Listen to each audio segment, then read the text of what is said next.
fun fact about my birth is that I was born through a C-section, not because like I had to. Well, yeah, because I had to, but because my sister before me had to be born through a C-section. So it's like once you have a C-section, you have to keep on having C-sections.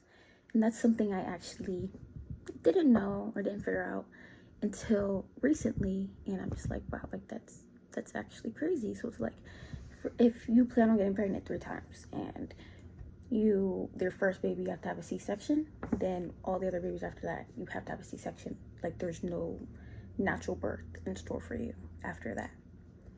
But to kind of pull the point back in to what I really want to talk about, my mom had 5 kids, 5 girls, which is crazy just thinking about it. 5 girls, no boys. But something that's even crazier to think about is that all the things that my mom had to go through. Why? While giving birth.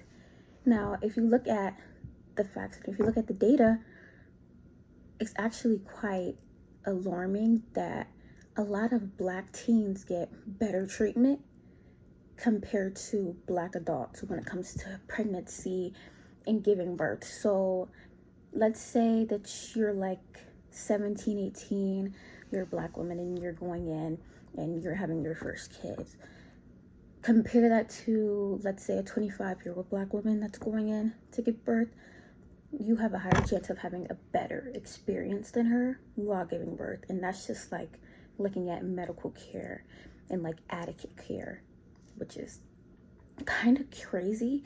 And it's even crazier when I add on the fact that a lot of college educated Black women, they get treated worse than like uncollege educated Black women. And I don't know if that's just because they know what to look out for versus somebody who like doesn't know. And same thing with like teenagers versus adults. Like adult women understand more about their body than teenagers do. So of course it turns out that they had a better experience because adult women probably knew what was wrong versus what a teenager knew. But looking at the facts, Black women are like 4% of the population in America. But yet we make up 40% of all stillbirths in America. And that makes no sense at all. And recently there's been more and more cases of Black women being pushed to get a C-section even when they don't need to. More cases of just complications that could have been avoided when it pertains to Black women giving birth than Black women do through pregnancy together as a whole. So the real issue is, why does this happen to Black women at higher rates? Why are we experiencing more stillbirths? Why are we experiencing more postpartum complications in comparison to other women? And why is the percentage just they're rising? And it makes no sense. And the only thing you could say is it's because of discrimination. But a bigger thing that we could say is that it's because of dismissal.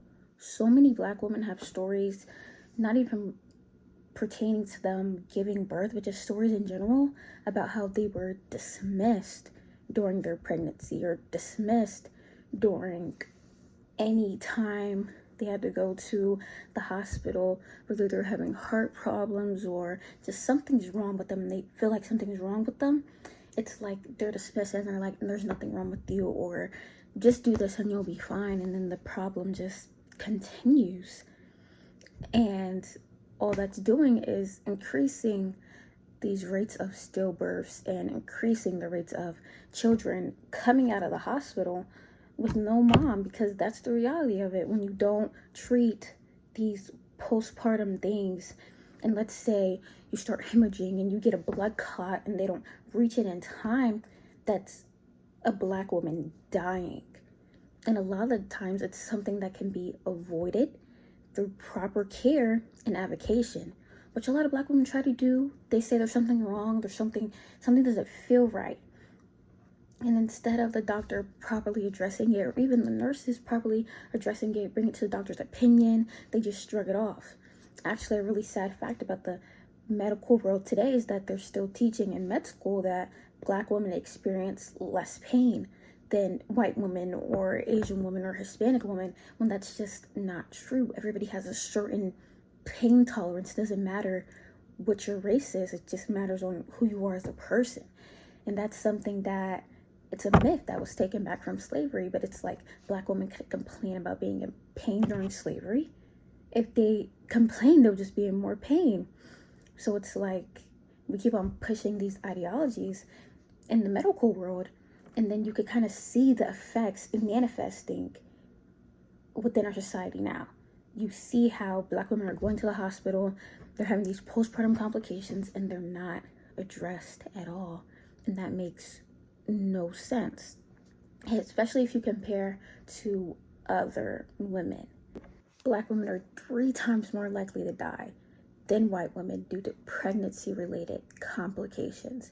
And on top of that, for every 100,000 births, 37 Black women died, in comparison to 12 Hispanic women or 15 white women. And that's just within the first 6 weeks of pregnancy. And those are the numbers that we're looking at and that we are using to compare. And this isn't something that isn't known or isn't trying to be addressed. A lot of OBGYNs can say that, discrimination and racism is the main thing that leads to all these Black women dying, all the stillbirths, all these complications during pregnancy, but it's something that can be resolved.